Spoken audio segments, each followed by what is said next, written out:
북구민 여러분 안녕하십니까? 구민과 소통하는 구민의 의회, 의회다운 의회를 만들어가는 광주광역시 북구의회입니다. 광주광역시 북구의회는 지난 8월 24일부터 9월 2일까지 제279회 임시회를 개회했으며 제2차 본회의를 끝으로 열흘간의 의사 일정을 마쳤습니다. 이번 임시회에서는 제2회 추가경정 예산안 심사와 조례안 11건, 개회관 2건, 동의안 1건, 총 15건의 안건을 심사했습니다. 15건의 안건 중 12건이 원안 가결됐으며 2건은 수정 가결됐습니다. 광주광역시 북구문화센터 설치 및 운영에 관한 조례 일부 개정 조례안은 상임위원회 심사에서 본회의에 부의하지 않기로 의결했습니다. 8월 24일 열린 제1차 본회의에서 김영순 의원은 5분 자유 발언을 통해 가정의 위기를 체계적으로 관리할 수 있는 사회 안전망의 구축을 촉구했습니다.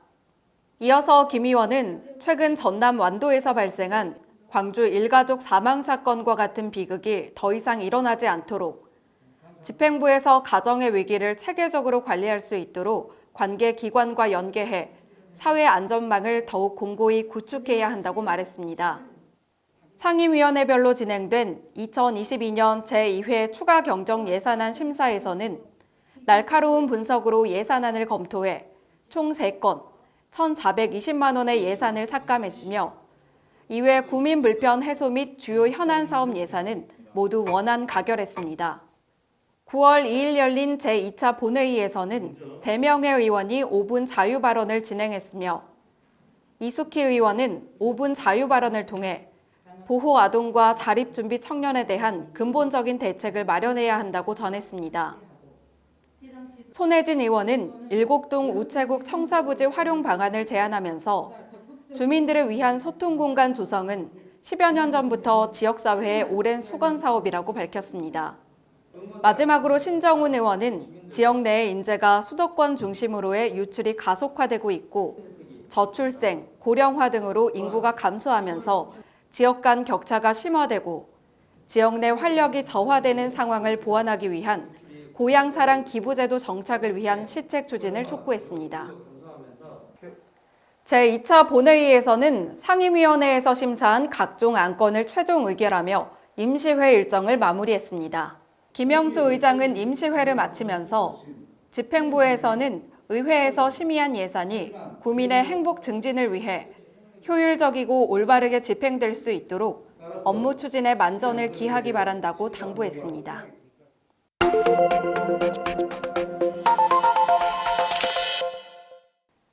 전미용 의원이 대표 발의한 광주광역시 북구 민주평화통일자문회의 대행기관 운영에 관한 조례안이 1일 행정자치위원회 심사를 통과했습니다. 이번 조례안은 민주평화통일자문회의 광주광역시 북구협의회의 운영 및 사업 등을 지원하고 대행기관의 사무처리 운영에 필요한 사항을 규정하기 위해 마련됐습니다. 주요 내용으로는 협의회 운영 및 사무처리 경비, 인력 지원 및 공공시설의 이용 포상 및 시행 규칙 등이 명시돼 있으며 대표 발의한 전 의원은 민주평화통일자문회의 광주광역시 북구협의회는 코로나19로 어려운 시기에도 확고한 안보의식과 단결력으로 흔들리지 않는 지속 가능한 평화를 실현해왔다고 전했습니다. 또한 이번 조례안이 북구협의회의 한반도 평화통일을 위한 공감대 형성과 다양한 사업 추진에 기여할 것으로 기대한다고 밝혔습니다. 주순일 의원이 발의한 광주광역시 북구 아동 청소년 대상 성범죄 예방 및 교육에 관한 조례안이 1일 경제복지위원회 심사를 통과했습니다. 이번 조례안 제정은 아동 청소년 대상 성범죄가 증가하고 있는 사회적 추세에 따라 성범죄의 예방과 교육을 위한 제도적 장치를 마련함으로써 아동 청소년을 성범죄로부터 보호하고 건강한 사회 구성원으로 성장할 수 있도록 하기 위해 추진됐습니다. 주순일 의원은 조례 제정을 통해 우리의 아동 청소년을 성범죄로부터 예방하고 보호하여 북구가 아동 청소년 성범죄 안전지대가 되었으면 한다며 궁극적으로는 아동 청소년을 대상으로 하는 성범죄가 사회에서 완전히 사라지기를 희망한다고 전했습니다.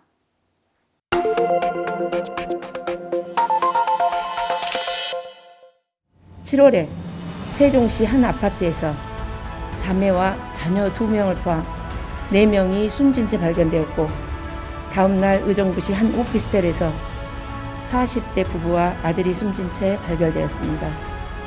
이 사건들의 공통점은 빚이나 생활고를 비관한 부모들의 일방적인 선택에 의해 어린 자녀들이 자신의 의사와 상관없이 죽음을 맞았다는 것입니다. 주소득자의 실직이나 폐업 등으로 갑자기 경제 위기를 맞는 가정의 경우 다양한 구제 제도를 알지 못하거나 도움 요청 방법을 모르는 사례가 많습니다. 복지 안전망을 더욱 확대하여 위기 가정을 찾아 지원받을 수 있는 제도들을 안내하고 제기할 수 있는 발판을 마련해 주어야 합니다. 8월 25일에는 광산구 지역 아동보호시설 출신 A양이 아파트에서 투신하는 극단적인 선택을 하였다는 보도를 접하셨을 것입니다.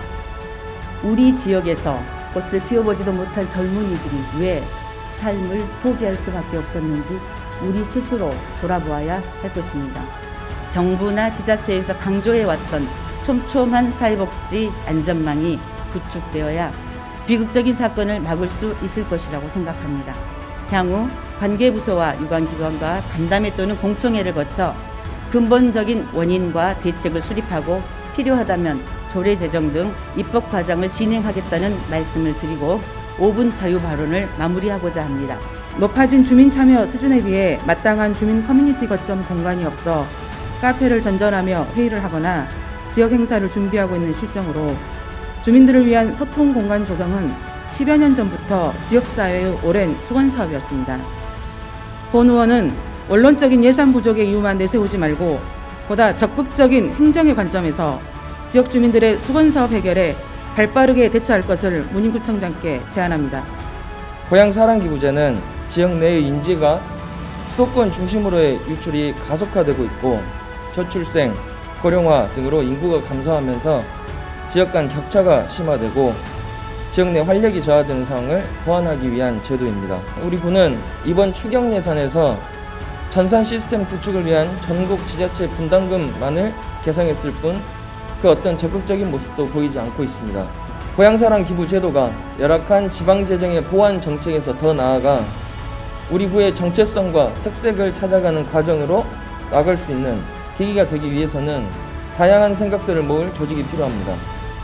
이 제도를 함께하게 된 관계 인구와 지방자치 분권의 길에서 지방재정 운영 방식의 패러다임을 변화하고 지역의 자율성과 다양성, 창의성을 보장하는 제도의 온전하고 성공적인 정착을 위해 노력해야 할 것입니다.